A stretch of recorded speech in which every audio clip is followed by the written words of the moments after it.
Now here's something I, and well, probably no one, expected.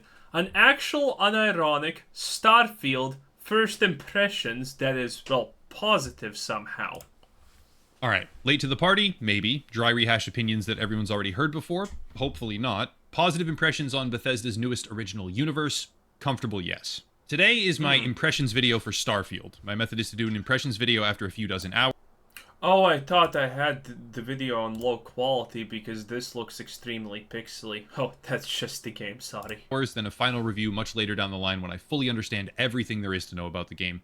But without further ado, no beating around the bush, let's discuss Bethesda's newest original game launch, which is obviously Starfield. Okay. If you're a hater, keep on watching and comment down below because you're going to disagree with me, but you're wrong, so that's okay. And if you're a lover of the game so far, keep on watching because that way I can tickle your confirmation bias and you can argue with the haters down below in the comment section, thereby spiking my engagement metrics. Smart. I like this game. I like it a lot, and while it certainly leaves a fair bit to be desired, considering the advertised scope of the title at least, I think that this would qualify as a return to form, if you will, on the part of Bethesda after they mercilessly trashed their own reputation with Fallout 76. Where to begin? For starters, anyone who has ever played a game from Bethesda, think Skyrim, Fallout 3, Fallout 4, etc., basically already knows what they're looking at. Starfield isn't revolutionary. It doesn't break new barriers or redefine gameplay tropes, but it does give you a brand new, well-optimized universal sandbox with some very interesting gameplay. You start out... Well, I disagree already at the sandbox part right there. Doesn't feel like a sandbox. Doesn't feel like a well-optimized universe. As a miner. It's boring, but not the bad kind of boring, where you feel corralled into some sort of useless activity for a long period of time. It was the acceptable kind of boring, where you get to start looting things immediately and realizing your dream of becoming a space pirate hoarder of sorts, if that's actually what you want to do. One thing... I'll kind of explain this part, okay? You start off as a miner, you touch a strange glowing rock, and suddenly it feels like you were at Burning Man, but not this year's Burning Man, which was a disaster. Well, not like the other Burning Mans were not probably a disaster, but, you know, at least it's something, right? Then some rando dude appears and says, "You're special, you're coming with me." And the miner lady is like, "Nuh-uh, he got work to do, boy." And he's like, "How about I become the miner and you take my spaceship and my robot and you now go do things, bigger things in life." That is probably the worst start to any Bethesda game I have ever seen. Right off the bat is that the character creation and background portion of the game feels really, really good. On my first character, I wanted to make him as much like myself as possible. I figured I'd make a weirdo later down the line, because that's definitely possible, but the results were pretty on point. I got to select a series of traits, all of them appearing to contain practical in-game value, and the conclusion was that I had an introverted scavenger who was really good at talking. Now, I would be remiss here if I didn't mention the controversy unfolding right now as I write this in relation to the game's inclusion of pronouns, or neopronouns, or however you want to say it. But here's the thing. What exactly am I supposed to even say about that? What position am I supposed to take? That it's They do this whole gender neutral type thing. They have pronoun selection, obviously. Some people are very outraged over that. And I think it's completely stupid, the inclusion of pronouns in general. I do. However, they show up once, you make your selection, and you move on to things that are infinitely more... Classic empties out almost a full mag into an enemy, and the enemy's not even dead. ...important, like perks and attributes, so... I don't know what to tell everyone other than the game has pronouns. I didn't really care about that. And at the end of the... Well, the thing is, a lot of people have this opinion that you shouldn't care about it. It's not a big deal, but it is actually a big deal. You know why it's a big deal?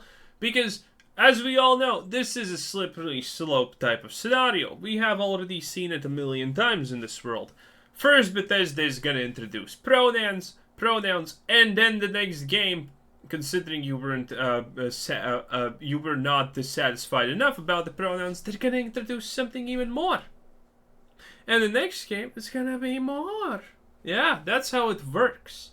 The day, that's where I stand. Overlooking that sort of shallow controversy, which I do believe is kind of contrived and useless and doesn't really matter at this stage. I mean, some people think it matters, that's fine. You can think it matters, but I don't. Looking past all of that, this kind of initial depth is critically important for me to highlight because it made me attached to my character, successfully attached to my character, right from the very start, when I finally got it all sorted out the way I wanted to. It felt like what I had chosen actually mattered. It Actually, it didn't just feel that way. It did actually matter. And that was key because the next 6 or so hours, maybe 8 hours, were really kind of stupid. Turns out walking around on a planet trying to get complete scans of the fauna and the minerals is like a 2 out of 10 experience. If that's your thing, Oh, cool. You can sell complete scans later down the line for credits as well, so there is a practical purpose to it. At least you get something out of it. But it took me like 6 or 8 hours to realize that Starfield is a game best experienced after you do at least most of the main storyline. A lot of people are going to tell you to rush the main story, or at least do the main story and get to New Game Plus before doing much else, and I was kind of skeptical of that when I read it at first, but trust me, do it as quickly as you can. I'm not saying speedrun it, right? You can do side content if you want to, but honestly, do it before you spend time building an outpost or making a ship or engaging with the real systems that make this game great, because if you don't, you might actually quit. I don't know. how is this a positive review? Everything he currently said is just flat out negative. The fact that dude, imagine there's a game and it only gets good at New Game Plus. Is that a game worth playing? Where everyone is saying, yeah, the game's good, but you just have to like finish it as fast as possible to get New Game Plus because that's when the game becomes good. That sounds bad. Oh, other people are different than me, but it really does feel like you should focus exclusively on the main story for a while before you do anything else. Maybe not. Some people have more mental stamina when it comes to activities that feel dragged out for no reason, kind of. But for me, main story completion rapidly led to a discovery of additional systems, without which the game probably would have lost my interest. Thankfully, as the hours went by and my knowledge improved... That sounds like bad game design in general. You know? Just an opinion, I guess. The game started to capture my attention. Like, really, truly capture my attention. When it comes to Starfield, Perk Selection is huge. Where you decide to dump your points, which tree, individual, like, subsection of the tree, leads to enormous amounts of content you otherwise wouldn't see at all, or be able to access in the first place. I'm sure that with a couple hundred hours under my belt, that type of choice will seem trivial, owing to the fact that I'll have acquired all the skills I need to in the game to open up the entire scope of the playable content, or not, depending on how punishing they are with interlocking or exclusion. I mean, the skill tree is interesting, but as you can see, this is kind of all it amounts to. A % boost. Not really interesting. But it is probably the better skill tree that we have seen in at least the last 4 games. Illusionary storylines, but the game so far makes me carefully consider what I want to pick, when I pick it, and why I choose to do so in the first place. It's good design. True to form, with any existing Bethesda game, being able to pick locks successfully has tangible benefits, but even just a couple of points felt like a massive payoff when I encountered doors to entirely new areas or roundabout ways to infiltrate compounds. It's worth a mention, however, that the lockpicking minigame puzzle isn't very intuitive. It's a simple slot the right things into the circle type game, and the higher difficulties get tedious if you're trying to do them quickly, which I often am, meaning I have to slow down or waste all of my digipicks. So, I don't know. It's not bad, but it's certainly not as good as prior examples of lockpicking in other Bethesda titles. Now, most people actually will argue that this is probably the best lockpicking system Bethesda has ever had. That's a pretty lackluster example, honestly, picking locks, so how about a much better one? For hours, I struggled through the world, trading with my companion, carefully managing my inventory, dropping things constantly.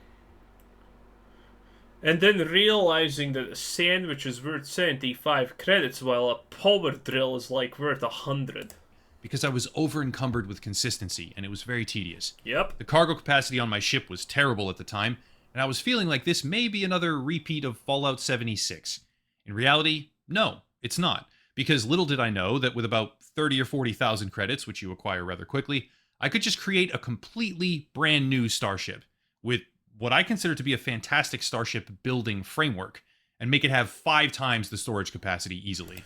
I don't like these opinions that say this is actually worthwhile. This is stupid, okay? Now, I understand building a starship is actually kind of cool in practice, but the starship is nothing but a decoration. It's just a fast travel tool. It literally has no impact on the game, other than being a fast travel tool. That's it. How you make it impacts nothing. Only these bots impact stuff, and that's kind of it. You can cobble it however you want and make it as stupid as you want, and there's never no backlash to it. It's just a set piece that you don't even get to interact in reality. I stopped maybe halfway through the main story the first time and just lost track of time customizing a ship for myself, building it in the Starship building framework, before I even learned how radically important your perk choices and vendor selections are in that process, and how many unique places in the galaxy you can go to have even better components. The ship functionality alone will occupy me as much as an entire competing video game. And I don't say that lightly. It may not be true for everyone, but building a starship in this is very fun and very interesting. However, as great as that example might seem, it also made me realize one of the key flaws here that needs to be discussed. Starfield is massive. It has an enormous amount of locations, planets, systems, and cities, but as you start to understand the general layout, you also start to see the drawbacks. This game does not feel like a cohesive universe. If anything, it feels like 1,000 tiny little sandboxes strung. Well, that's definitely a unique opinion. But the correct opinion would be, yeah, there's 1,000 planets that all look the same after, 20 minutes of gameplay because, well, they are the same. They literally are all the same. They have the same stuff on them, they have the same caves at them, and the caves all look the same, and everything looks the exact same. Together with fishing line. And rather than existing in the world, right, you want that immersion, that sense of depth there. You feel like a rock skipping across a pond. You can fast travel from inside a cave on one planet, just as one example, to an entirely different star system right outside the door of your turn-in. That is so good. That's probably the best accidental thing BeTHeSdA added to this game. Location for a quest. It's convenient, no doubt about that, I guess, but it also emphasizes just how disconnected you are from the actual universe. Sure, you can do it differently, if you want to, by walking out of the cave, loading screen, backtracking to your ship, loading screen, taking off, loading screen, then selecting the other planetary system from the menu, loading screen, and then making your way to where you want to go from there with more loading screens along the way. I'm sorry, but this really doesn't sound like a positive Starfield review. But why? Thankfully, the loading screens aren't too bad or too long. BeTHeSdA deserves to be commended for their optimization efforts here. And no, they don't! No, they don't! What the fuck are you... Other games hide loading screens. Other games load things when you get close to them. BeTHeSdA doesn't. This game shouldn't have loading screens. That's the brutal reality, but it does. And it has many of them. Other games don't have loading screens. How is this a thing? How is this a thumbs up? But sticking with my prior analogy, you're not a rock being flung into the water, right, sinking into the lake. You're a spinning stone skipping across the surface of that lake, staring down at the depth that should be there and kinda is, except for the surface tension, pushing you back up for another jump every single time you would fall down. It's a weird analogy, I know, but it made sense in my head. Planetary exploration and base building are certainly fun. They are, and I'm only just beginning to tackle them, as well as research, gear modification, and crafting. Really, it's all interesting stuff, but I also find myself hoping, desperately, that the difficulty will increase. As it stands, a lot of the content seems blatantly trivial. I know that there are planets with level 70 creatures and pirates that I can eventually fight, and I'm sure there'll be difficult stuff to beat there for a time, but even when I encounter enemies that more than double my level, I feel a sense of zero danger. Is it because I built my character super well? Probably not. No, because it's a melee creature and you decided to jump on this small rock. And that means that the AI is never gonna hit you. Because BeTHeSdA has never had an AI that has been able to understand that you are on a rock and it just freezes. Got lucky with a certain gear? Probably not. Maybe, but probably not. More than likely, it's because the power fantasy is so forgiving, it puts you in a position where nothing can really touch you. And the AI doesn't even have a chance. By the way, that's a gripe of mine. The combat AI is bad. And you can abuse things like line of sight so easily, it's almost painful. This isn't a reflex shooter, to be fair, so I have to be somewhat forgiving on that front.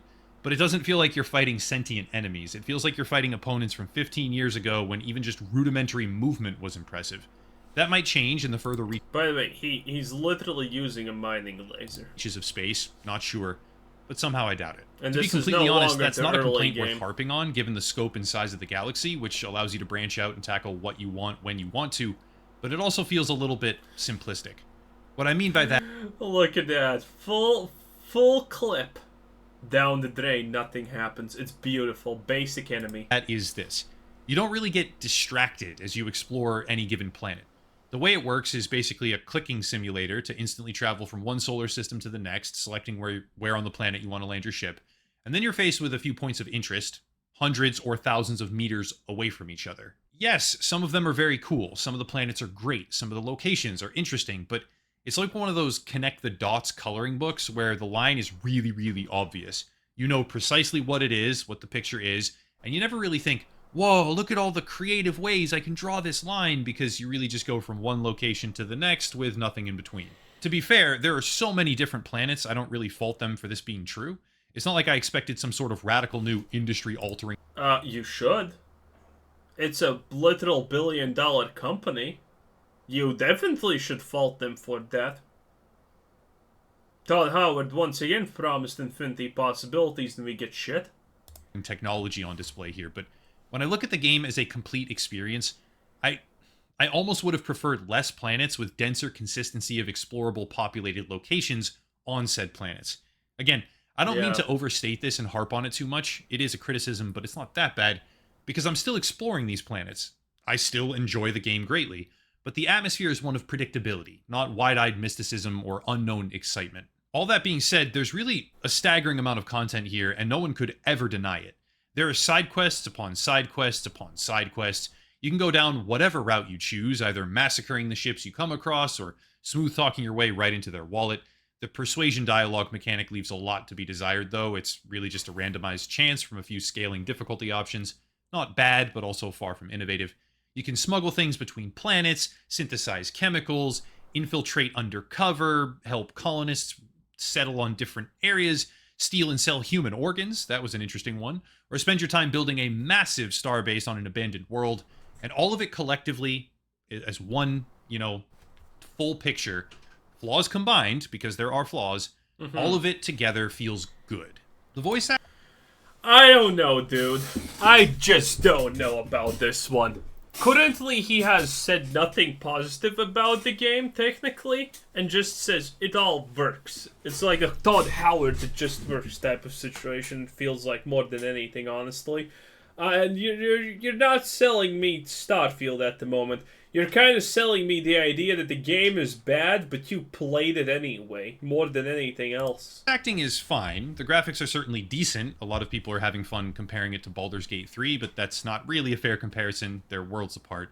And I caught myself pretty often thinking, that's cool, I guess. But I rarely found myself ever outright annoyed. Rarely saw something that caused impulsive irritation beyond a couple of things that I'll mention in just... Like your save file getting corrupted? A second here. And believe me, I never thought I would be saying this, I really didn't, but my playthrough thus far has been relatively bug-free. I know that bugs and exploits exist, but they're not ruining my experience, and perhaps the bar is just really, really low, in a sense, after things like Fallout 76 and Cyberpunk 2077, at least...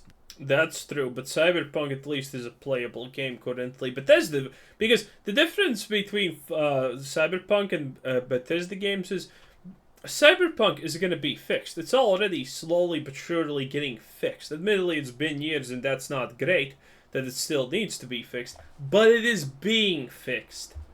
Bethesda will never fix their game. Bethesda will never improve this game because they will allow the modders to make the game that they didn't make after 2 years or 3 years. How it was during launch. But I find myself not regretting the purchase in the slightest. I'm excited to play more, enthusiastic about scaling my character into higher leveled sections of the universe with an air of excitement that feels adequate. And yeah, I mean, it's like a 10-mile wide puddle that's only a foot deep, right? It's not an inch deep, it's a foot deep. It's definitely got some depth, but it's really this very large, shallow experience as opposed to something smaller with a lot of depth. Lately, I spend a lot more time than I would actually like managing inventory space and taking physical notes on side pieces of paper because I don't really see a way to put down map markers, even though the universe is enormous, while also taking quite a few screenshots and saving them in a separate folder on my desktop because the game either doesn't have a local map option that you can see, or because I'm an idiot and can't figure out how to see it if it is there. No, there's no map. But even with those irritations, and they are irritations, the overwhelming sense that I get when sitting down with an hour or two to spare is, go play some Starfield. And what are video games for if not to conjure up that sense of excitement about entering a digital world and exploring? And I do have that feeling. I can say with relative NPCs, ease that dude. the game will provide hundreds of hours of enjoyment. That's probably the easiest statement I could make in this entire video, which is commendable by itself. And as a result, call it optimism, the honeymoon phase, or just a perfect combination of Dude, no. The NPCs are not even dead, okay? boxes being checked on what I enjoy from a Amazing. personal perspective. As a result, I can easily recommend the game to anyone who likes open-ended RPGs, and especially anyone who previously enjoyed titles from Bethesda. It won't give you the same feeling that Skyrim I mean, it's as shitty as a Bethesda game as any. did. Not a chance on that front, and it's probably never going to match the feelings I got with Fallout 3 or even Fallout 4, but it's good, it's solid, and it's very fun to play. I don't know enough for a final review just yet, hence why the video is impressions and not a full review. I certainly don't have the mindset to throw down a numerical score at this particular juncture, nor do I think it would be fair if I did, but it's fun. It's got incredible ambition, and the areas where it falls Well, true, like any Todd Howard game, it has incredible infinity ambitions. Dude, the fact that Todd Howard doesn't even have to change what he says on a regular basis and people still think he's not lying is just something else. Well, that was... If this is supposed to be a positive Starfield impression, I don't know what to think, honestly. All of this sounded more like, the game's bad, but I'm playing it and it's playable, so, you know, it is what it is. It sounded more like that than honestly anything else. Anyway, that was Upper Echelon Games. Wow. Not games anymore, but now just Upper Echelon, right? I forgot, sorry. Unexpected. Well, anyway, this was Quizzer Sid said. Thanks for watching. Subscribe if you haven't already, and have a nice day. Bye-bye.